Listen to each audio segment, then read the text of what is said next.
अस्सलामु अलैकुम वरहमतुल्लाहि वबरकातुहू। दोस्तों और अज़ीज़ों, चंद दिनों से एक वीडियो सोशल मीडिया पर बहुत ज़्यादा वायरल हो रही है और बहुत ज़्यादा चर्चे में है।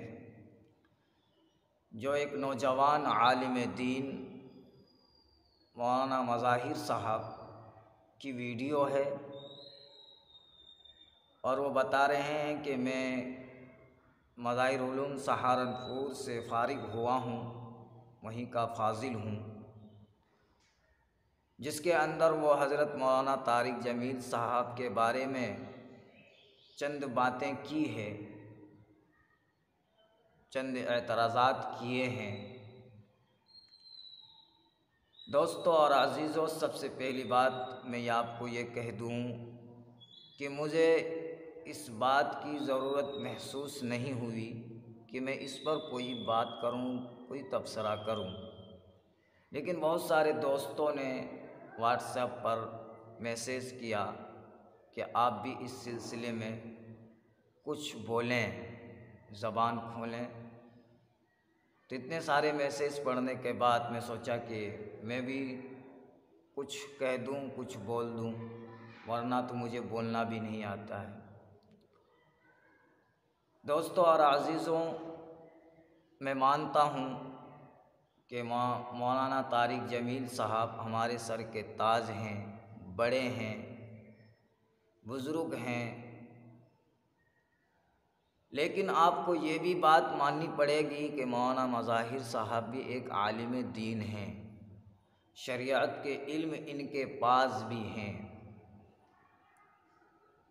गलती मौलाना तारिक जमील साहब से भी हो सकती है, गलती मौलाना मज़ाहिर साहब से भी हो सकती है, गलती हमसे भी हो सकती है, गलती आपसे भी हो सकती है, लेकिन इसके मतलब ये नहीं कि हम एक दूसरे की गलती पर उंगली उठाएं और उस पर कीचड़ उछालें,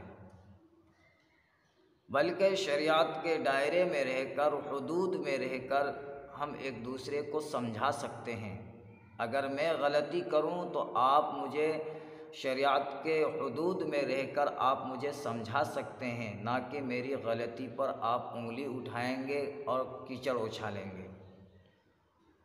दोस्तों, दीगर उलमाए किराम ने इस पर बातें की है, तरह तरह की बातें की है। मैंने भी वो वीडियो देखी, बयान सुना, तकरीर सुनी। मुझे समझ में ही नहीं आया कि ये सब कर क्या रहे हैं और एक दूसरे को क्या कह रहे हैं। कोई हैं तो नसीहत को नहीं समझ रहे कि नसीहत किसे कहते हैं, एतराज़ किसे कहते हैं, और दीगर वो हैं, बाज़ वो हैं जो ये नहीं समझ पा रहे कि मौलाना क्या कहना चाहते हैं। मेरे नज़रिए से मौलाना मज़ाहिर साहब ये दरख्वास्त करना चाहते हैं तमाम उलमाए किराम से, ख़ां छोटे हों या बड़े हों, मस्जिद के इमाम हों या मदारिस के उस्ताद हों, मुदर्रिस हों, कोई भी हों, छोटे तबके के उलमा हों या बड़े तबके के उलमा हों, या वो जो मशहूर व मारूफ़ हैं या वो जो मशहूर व मारूफ़ नहीं है, सब के लिए वो एक बात कहना चाहते हैं कि उलमाए किराम हक़ बयानी से काम लें, चाहे वो खलवत में हों या जलवत में हों।